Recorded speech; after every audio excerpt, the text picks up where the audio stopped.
friends. Have you played dominoes before? I mean, played with dominoes? Not the game or anything, which is like way fun, but setting up dominoes and watching them fall one by one. Well, this game of setting up dominoes and watching them fall isn't just for kids. In fact, did you know there's a World Domino Day? So each year, people from all around the world try to set a new record for the number of dominoes that can be knocked down, starting with one single domino.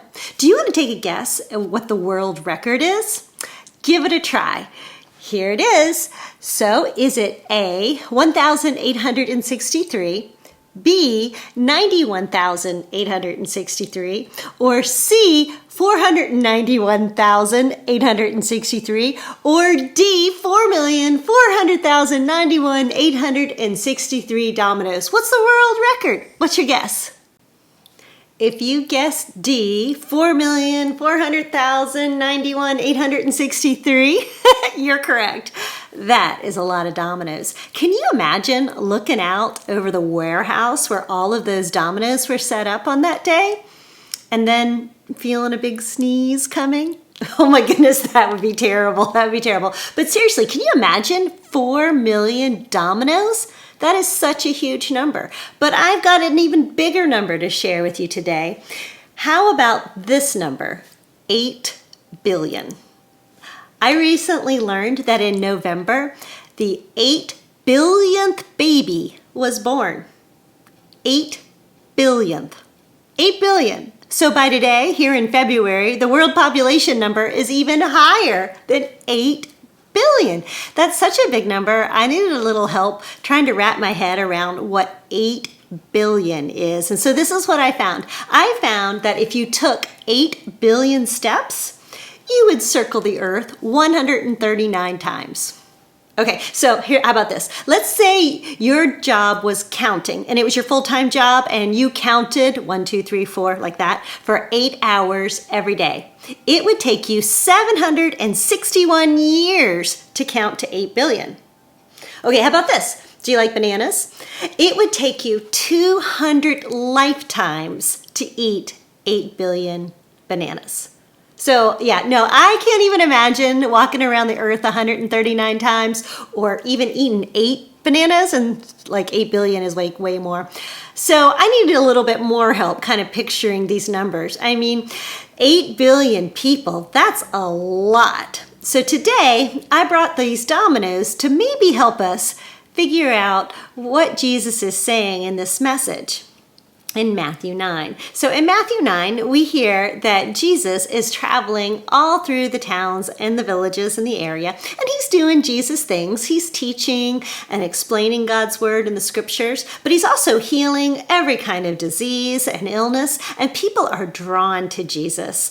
And they want to hear his teaching, but they want to experience like what it's like to be around him and his healing. So everywhere Jesus went, he saw crowds and crowds of people. And Jesus loved all people, loves all people, and he had compassion for them. Now, compassion is when you see someone hurting, either on the outside or you can tell they're hurting on the inside, and you just want to help them. That's what compassion is. So when Jesus saw all these people and how they were looking for help because they were hurting, he said this, "The harvest is great, but the workers are few. So pray to the Lord who is in charge of the harvest and ask him to send more workers into his fields." So Jesus is telling us something here, and he's using some farming words to help us understand, like harvest and fields and workers. That's because at that time when Jesus was telling this story, that's something that everybody around him would understand and be familiar with. So Jesus is saying there's a great harvest, like 8 billion people, and not a lot of workers in the fields to bring those 8 billion people home to God. So pray to the God who is in charge of everything to send more workers into the fields. Jesus is saying with prayer and more workers, we can have a great harvest. We can connect with 8 billion people. I mean, think about it. Think about all the people that we see each day that don't know God. And perhaps you feel care and compassion for them and you want them to know your Jesus. Well, the first thing to do is pray. And the second thing to do is just to ask the Lord to send some helpers to come alongside of you, because there are 8 billion people in the world and counting. That's a lot of people. So how do we connect with them and share this story? Well, I think the dominoes can help us here. I have a video I'd like to show you. Now let's see what this looks like with dominoes. So if we have one domino that moves into action, it will knock over all of these dominoes. But if we have 3 more dominoes moving into action, we can knock over all of the dominoes on the table. So let's see what this looks like. Are you ready to see it happen?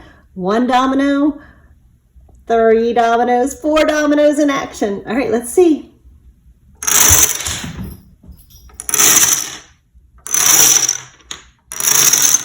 All right, we reached all the dominoes. I love playing with dominoes, but did you see how that happened? Like when 1 domino went into action, we got 1 section of the table. But when we added 3 more dominoes and touched them, we were able to reach the whole table of dominoes, which is pretty cool. So here's your challenge this week. Find some dominoes and set them up and see how many you can knock down. Try to beat my record. I was about at 60 dominoes. And second, more importantly, pray this week about who you can talk to about Jesus. Because when we all become workers in the field and share the good news of Jesus Christ, God's word can spread to everyone like those dominoes. Have a great week, everybody.